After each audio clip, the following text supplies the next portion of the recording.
let x be the example number 10.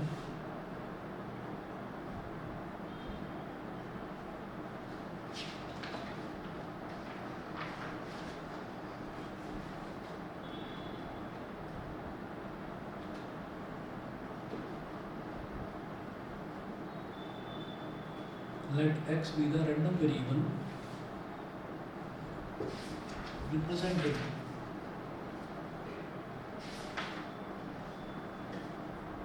a 5 on a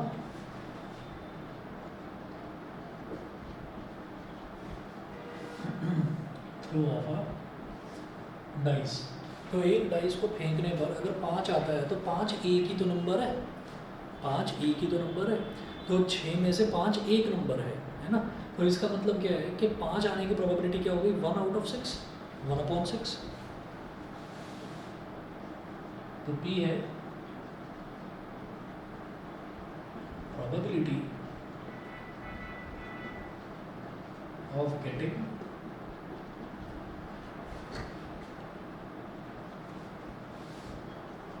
five, ये हो गया 1/5, और Q क्या हो गया, probability of not getting 5। Not getting 5 का मतलब क्या है कि 5 के अलावा कुछ भी आ जाए।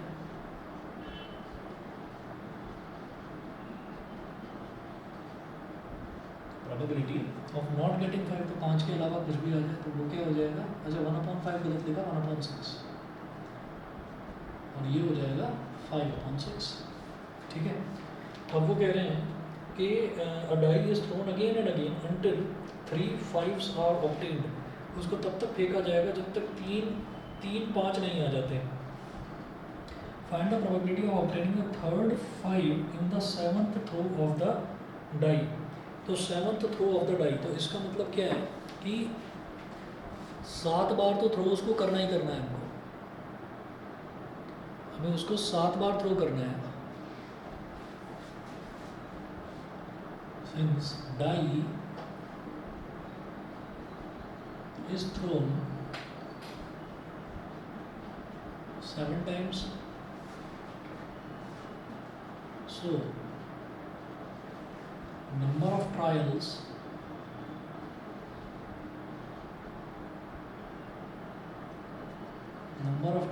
n is equal to 7। Number of trials n is equal to 7, ये हो गया। तो अब आप ये देखिए इसमें रिक्वायर्ड प्रोबेबिलिटी क्या होगी,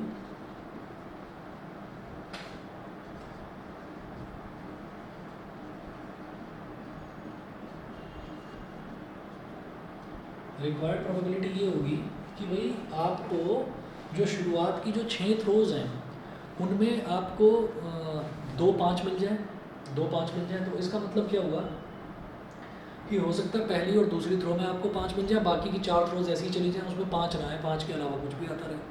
हो सकता है दूसरी और तीसरी थ्रो में, हो सकता है पहली और 5वीं थ्रो में। तो टोटल नंबर ऑफ केसेस निकालेंगे वो हो जाएगा, मैं इसमें लिखूँगा कि 2 5s रिक्वायर्ड प्रोबेबिलिटी में लिखेंगे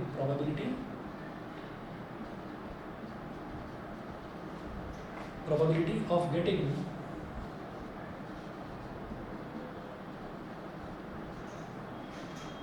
2 5s in the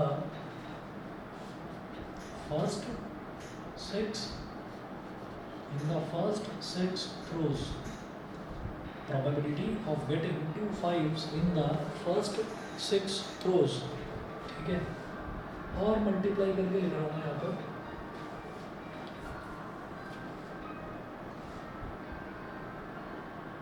ये किसका फोन है, मेरे घर में तो ये टोन किसी का नहीं, कोई बच्चा फोन बोल रहा है। Probability of 5 in the 7th throw. तो ये श्योर है, उन्होंने बोला कि जो तीसरा 5 जो है ना, तीसरा 5 है वो 3rd थ्रो में ही आए। तो पहले और दूसरे 5 जो है वो किसी भी 6 थ्रोज में आ सकते हैं। ठीक है, तो किसी भी 6 थ्रोज में आ सकते हैं। अच्छा, ये बर्नौलीज ट्रायल्स का क्वेश्चन कैसे हुआ, क्योंकि मैं एक बार डाई को फेंक रहा हूँ तो 5 आ सकता है, मैं दोबारा फेंक रहा हूँ, दोबारा 5 आ सकता है, तीसरी बार भी 5 आ सकता है, तो इसका मतलब रिपीटिशन यहाँ पर हो सकता है। तो जब ऐसा क्वेश्चन आएगा कि रिपीटेडली आपको कोई चीज़ करनी है तो रिपीटिशन वहाँ पॉसिबल है, और जब रिपीटिशन पॉसिबल है तो आपको बर्नौलीज ट्रायल लगाना है। तो टोटल 6 थ्रोज में से मुझे 2 5 चाहिए, और एक 5 आने की प्रोबेबिलिटी कितनी है, 1/6। तो NCR P की पावर, NCR P की पावर क्या होता है, R, ठीक। तो 1/6 की पावर 2 इंटू 5/6 की पावर n-r, मतलब 6 - 2 मल्टीप्लाइड बाई 7वीं जो थ्रो है, 7वीं थ्रो उसमें 5 ही आना है, वो फिक्स है, और 7वीं थ्रो में ही आना है। तो 7वीं थ्रो एक थ्रो हुई, उसमें 5 आना ही है, तो वो 5 आने की प्रोबेबिलिटी कितनी है, 1/6। और जो काम होना श्योर होता है कि ये चीज़ होगी ही, उसमें एडिशन नहीं आता, उसमें मल्टीप्लिकेशन आता है, ठीक है। उसमें एडिशन ना आकर उसमें मल्टीप्लिकेशन आता है। फिर देखिएगा, फिर हम बात करते हैं 6C2 की। तो 6C2 का मतलब क्या हुआ, 6 फैक्टोरियल अपॉन 6 - 2 फैक्टोरियल, मतलब 4 फैक्टोरियल, इंटू नीचे जाएंगे 2, यानी कि 2 फैक्टोरियल, 1/6 का स्क्वायर यानी कि 1/36, और 5/6 की पावर 4, तो 5 की पावर 4 कितना हो जाएगा, 625, और 6 की पावर 4 कितना हो जाएगा, 6 की पावर 4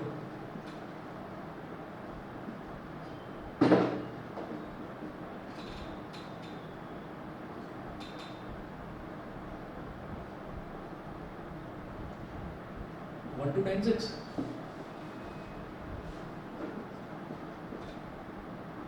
मल्टीप्लाइड बाई 1/6।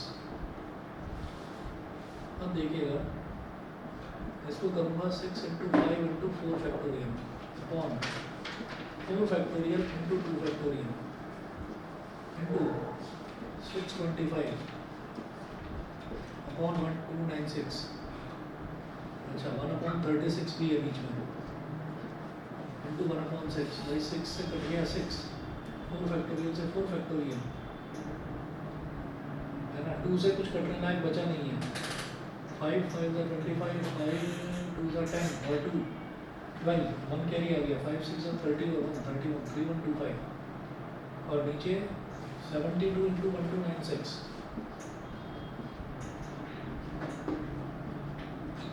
तो 2 × 6 = 12, 1 कैरी आ गया, 2 × 9 = 18 और 1 19, 1 कैरी आ गया, 2 × 2 = 4 और 1 5, 2 × 1 = 2, 2 5 92, 7 × 6 = 42, 4 कैरी आ गया, 7 × 9 = 63 और 4 67, 6 कैरी आ गया, 7 × 2 = 14 और 6 20, 2 कैरी आ गया, 7 × 1 = 7 और 2 9, 2 9 + 2 11, 1 कैरी आ गया, 1 + 5 6 और 7 13, 1 कैरी आ गया, 1 + 2 3, इधर 9 9 और 3 1 2,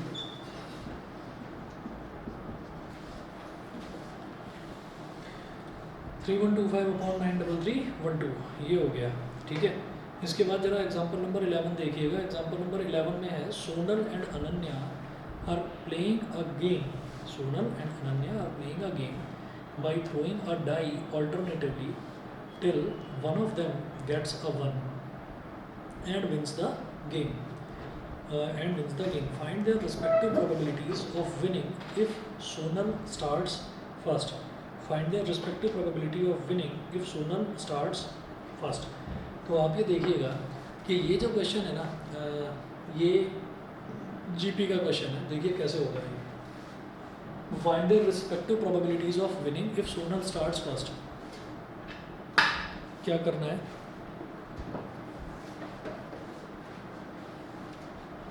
ये मिटा दो। शिवांशी नोट कर लिया है?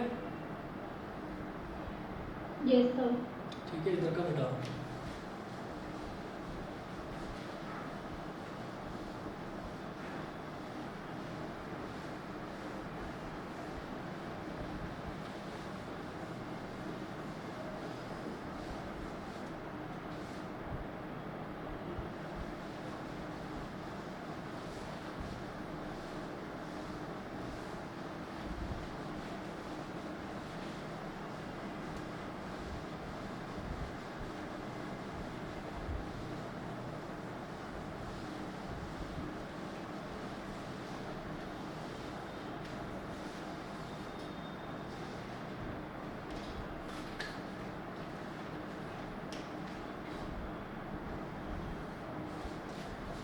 चलिए जी, अब देखते हैं कि Sonal and Ananya are playing a game by throwing a die alternatively till one of them gets a one and wins the game. तो वन आना मतलब विनिंग द गेम है, ठीक है, मतलब सक्सेस का मतलब वन आने का मतलब हो गया सक्सेस। तो example 11,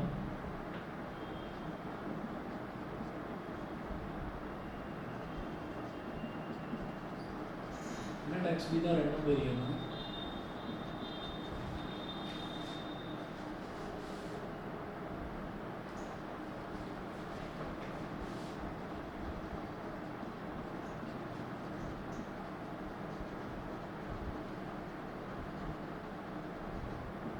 representing the occurrence of one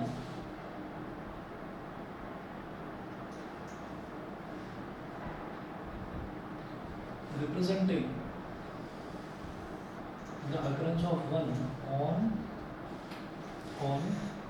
throwing a die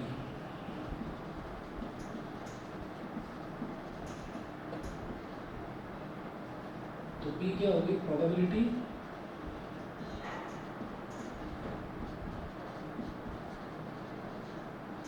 that a one appears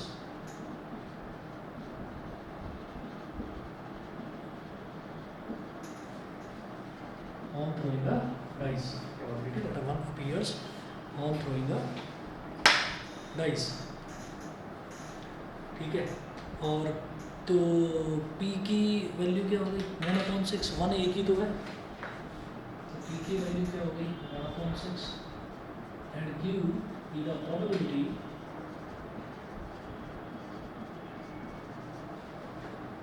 that a one does not appear, that a one does not appear। तो ये Q हो गया कि वन नहीं आता, वन अपीयर नहीं करता, ये हो गया Q। अब देखिएगा Q क्या हो गया फिर 5/6, सीधी सी बात है, Q हो गया 5/6। अब सोनल पहले स्टार्ट करती है डाई फेंकना, find the respective probabilities of winning if Sonal starts first. तो सोनल पहले फेंकती है, तो हम ये कहेंगे कि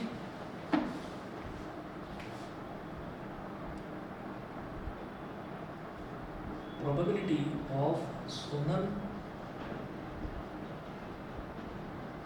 winning the game, probability of Sonal winning the game। तो इसको ना कॉम्बिनेशन वाला मेथड लगाने की बजाय, क्योंकि यहाँ पर क्या है, यहाँ पर मुझे पता ही नहीं नंबर ऑफ ट्रायल्स कितने हैं, ठीक है, तो यहाँ पर कॉम्बिनेशन वाला जो फॉर्मूला है वो लगाने की बजाय आप एक काम करिए, probability of Sonal winning the game, तो हम ये कहेंगे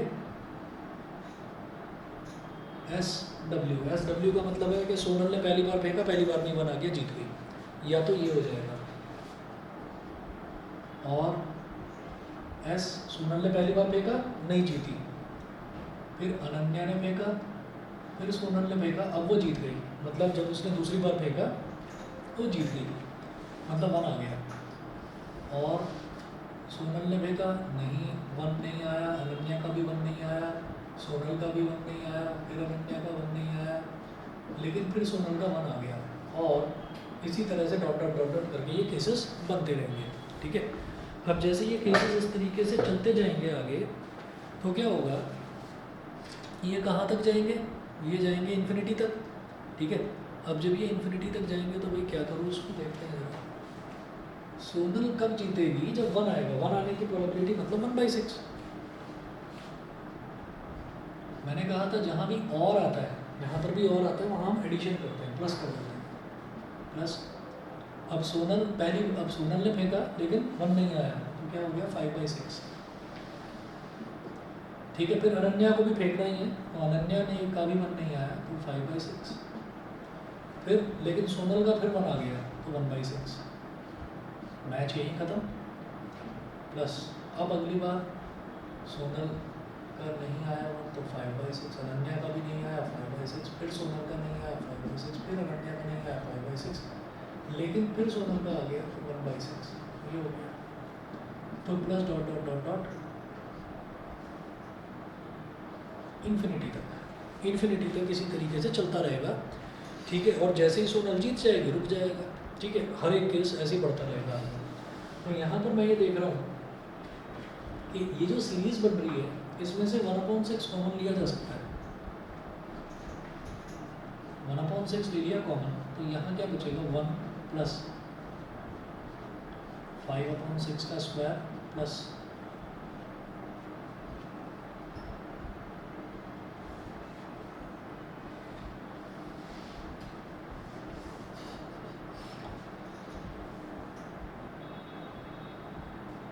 प्लस 5/6 की power 4 plus dot dot dot till infinity.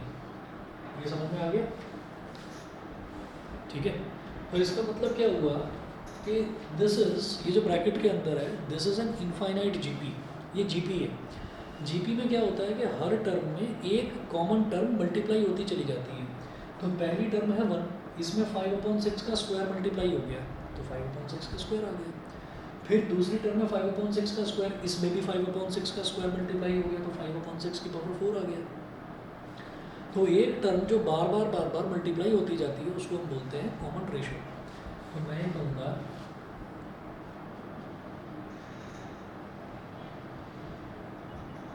The series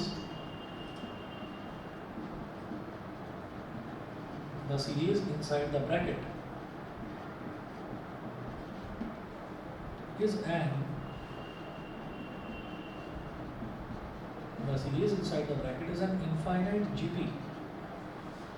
The series inside the bracket is an infinite GP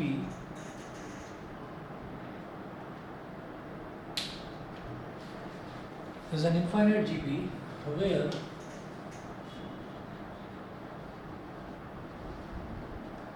A is equal to 1 and R is equal to 5/6 का square. Common ratio क्या है 5/6 का square. और सम जो होता है ना infinite GP का, इनफाइनाइट जीपी का जो सम होता है उसका फॉर्मूला नोट करें। Sum of infinite GP is equal to A/1 - R, बस इतना होता है, ठीक है। इसका भी एक प्रूफ है, वो करने की ज़रूरत नहीं है। और ये 11th क्लास का टॉपिक है सीक्वेंसेस एंड सीरीज़ का। हालांकि 11th क्लास में सम ऑफ इनफाइनाइट जीपी था नहीं सिलेबस में, ठीक है। लेकिन यहाँ पर बस ये फॉर्मूला आप याद रख लीजिए। तो अगर इनफाइनाइट टर्म्स हों और जीपी बन रहा हो, बेटा जीपी समझते हो ना शिवांशी? Yes sir. ठीक है। तो ये क्या हो गया, इसका फॉर्मूला होता है A/1 - R। तो सोनल के जीतने की प्रोबेबिलिटी क्या हुई, 1/6 तो बाहर है, और यहाँ आप लिख देंगे A/1 - R। ए क्या है 1, ए है यहाँ पर 1 अपॉन 1 - R कितना है 5/6 का स्क्वायर।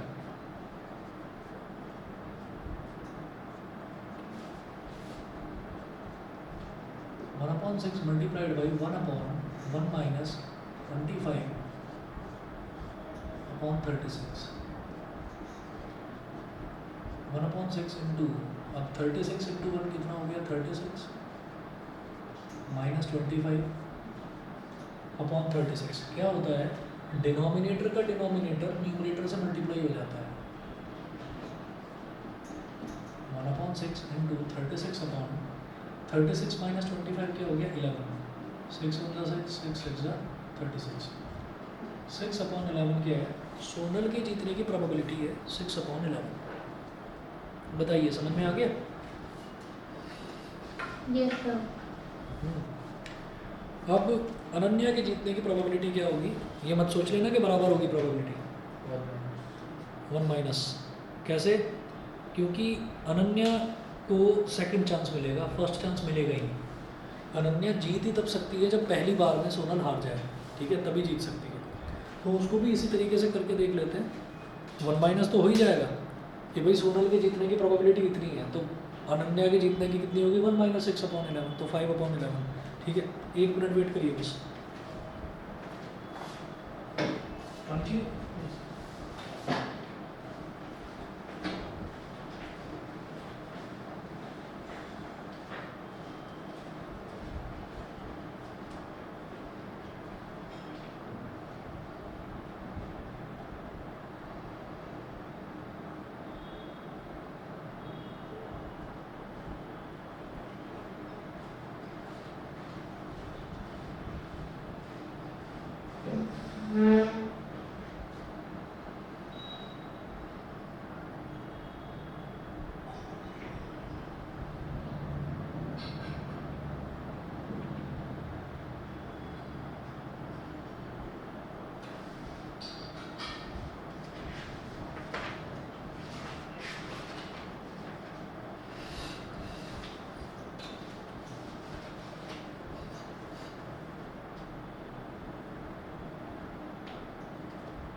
प्रोबेबिलिटी का तो ये है ही 1 - 6/11, लेकिन इनफाइनाइट प्रोबेबिलिटी का ये आप पहला क्वेश्चन देख रहे हैं तो इसको भी इसी तरीके से करके देखो, ठीक है। और सम ऑफ इनफाइनाइट जीपी लगा कर देखो, 1 - 1 तो एक तरीका है ही।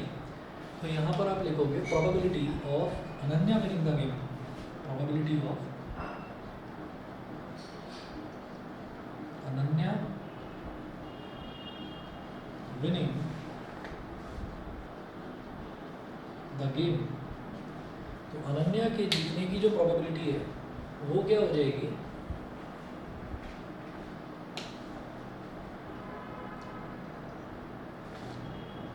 इज इक्वल टू, भाई पहली बारी में तो सोनल नहीं जीते और अनन्या दूसरी बार यही जीत जाए, मतलब अनन्या की तो एक तरह से पहली बारी में वो,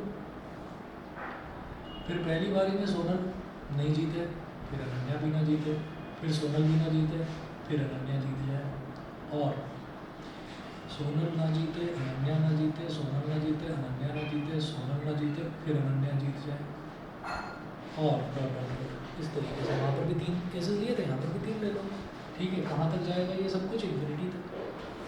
तो अब सोनल के ना जीतने की प्रोबेबिलिटी क्या है, 5/6, और जीतने की प्रोबेबिलिटी अनन्या की 1/6, पहला टर्म। और का मतलब प्लस, तो ये क्या हो गया 5/6, 5/6, 5/6, और अनन्या अब यहाँ पर जीत गई तो 1/6,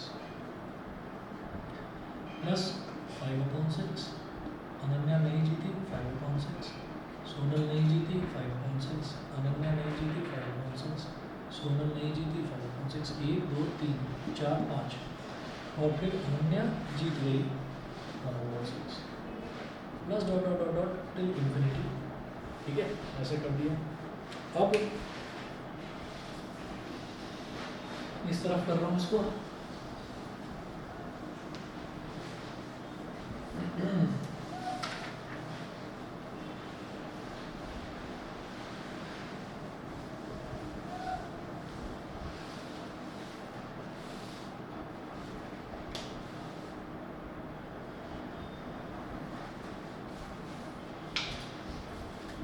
तो ये 5/6 इंटू 1/6 है, तो ये 5/6 इंटू 1/6 मुझे यहाँ भी दिख रहा है, 5/6 इंटू 1/6 यहाँ भी दिख रहा है, और 5/6 इंटू 1/6 यहाँ भी दिख रहा है।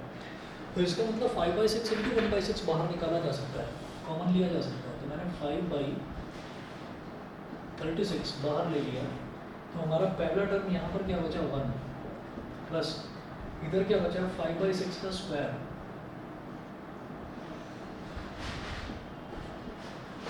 इधर क्या बचा 5/6 की power 4, plus dot dot dot कहाँ तक, इन्फिनिटी तक, ठीक है। तो फिर ये जो ब्रैकेट है, ये ब्रैकेट तो बिल्कुल सेम वही बन गया, ठीक है। तो इस ब्रैकेट की जगह मैं क्या लिख दूँ, सीधा सीधा लिख देता हूँ 36/11, ठीक, 5/36 मल्टीप्लाइड बाई 36/11। ये ब्रैकेट बिल्कुल ऐसा बन गया जैसे इस पर पहले वाले केस में बना था, 36 से 36 कट गया, रिजल्ट क्या आ गया 5/11। तो अनन्या की जीतने की प्रोबेबिलिटी 5/11 इस तरह से, ठीक है। वैसे 1 - 6/11 करके भी, क्योंकि सोनल नहीं जीतेगी तो कौन जीतेगा, अनन्या ही जीतेगी, और कोई तो है नहीं तीसरा पार्टिसिपेंट। चलिए जी, इसके बाद अगला देखते हैं। अगला और कोई किसी में डाउट है? नहीं। हाँ जी, शिवांशी बताओ, कहीं कुछ डाउट है? नहीं सर। ट्राई करे थे 9.3 के? सर स्टार्टिंग के करे थे। अच्छा। फिर सर एग्जाम्स चल रहे थे तो फिर कम है। अच्छा, चलिए इसके बाद ना मैं अभी इसके क्वेश्चंस छोड़ रहा हूँ, मैं अगला टॉपिक और बता रहा हूँ ताकि आपके पास होमवर्क हो करने के लिए ठीक ठाक। तुमने कर लिया 9.3 कंप्लीट, बहुत बढ़िया। चलिए अब देखिए mean and variance of binomial distribution next topic है। मैं लिख रहा हूँ mean and variance of binomial distribution, ठीक। ये मैं इस वजह से करा रहा हूँ क्योंकि होमवर्क ठीक ठाक होगा आपके पास, हो सकता है कल क्लास ना ले पाऊँ, लूँगा तो उसको आगे करा दूँगा, ठीक है। Mean and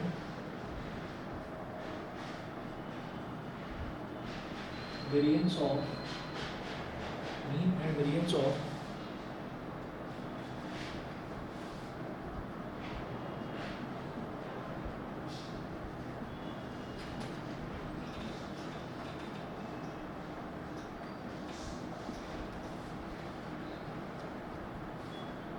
mean and variance of binomial distribution.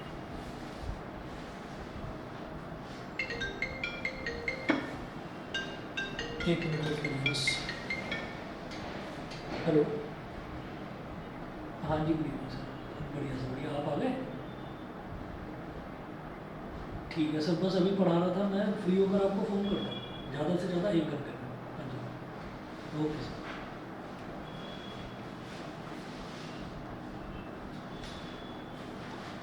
Mean and variance of binomial distribution.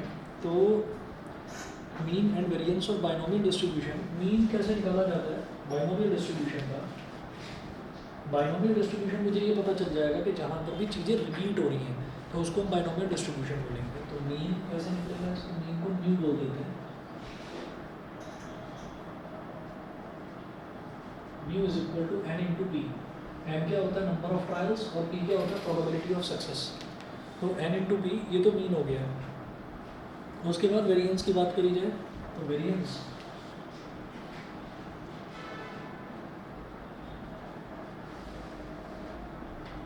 Variance का सिंबल होता है, ये आपने छोटा वाला स्मॉल वाला सिग्मा बनाया, sigma square is equal to n into p into Q.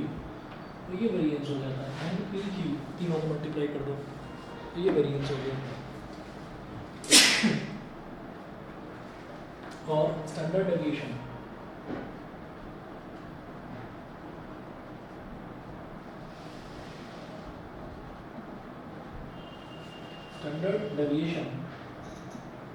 Standard deviation होता है सिग्मा, मतलब इसका स्क्वायर रूट, ये होता है एन एंड पी क्यू।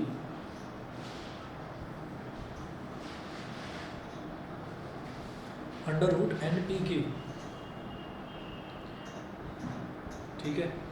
अब जरा देखिएगा, पेज नंबर 539 पर है example number 1।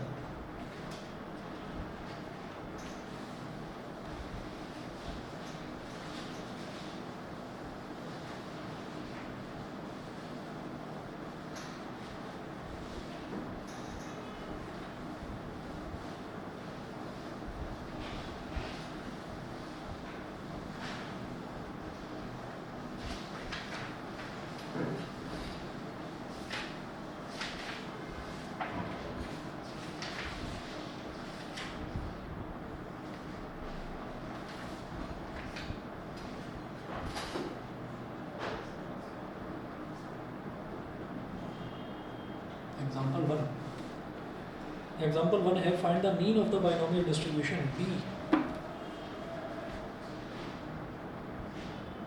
4, 1/3। Find the mean of the binomial distribution 4, 1/3। ये जो 4, 1/3 है, तो 4 का मतलब है नंबर ऑफ ट्रायल्स और 1/3 मतलब प्रोबेबिलिटी ऑफ सक्सेस, दोनों को मल्टीप्लाई करना है, बस हो गया मीन। तो मीन क्या होगा, दोनों को मल्टीप्लाई कर दीजिए। ये n कितना है 4 और प्रोबेबिलिटी ऑफ सक्सेस कितना है 1/3। Mean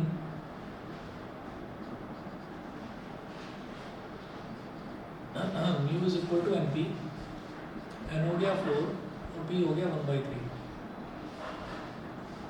mu is equal to 4/3, ये हो गया। उसके बाद के क्वेश्चंस भाई करना अपने आप ट्राई, ठीक है भाई। बाइनोमियल डिस्ट्रीब्यूशन आप जानते ही हैं, बाइनोमियल डिस्ट्रीब्यूशन में नंबर ऑफ ट्रायल्स हमें पता है, probability of success, probability of failure. मुझे कहीं बाइनोमियल डिस्ट्रीब्यूशन लगाना ही नहीं है, ठीक है। मुझे तो बस प्रोबेबिलिटी ऑफ सक्सेस और फेलियर निकालना है, और मीन और वेरिएंस सीधा सीधा निकल जाएगा। ये 2-3 फॉर्मूले हैं, ठीक है। ट्राई करिए इसको, और जो भी डाउट्स वगैरह आए मेरे से पूछ लेना नेक्स्ट क्लास में, ठीक है। शिवांजी एग्जाम्स कब तक है? सर 21 तक, नेक्स्ट मंडे।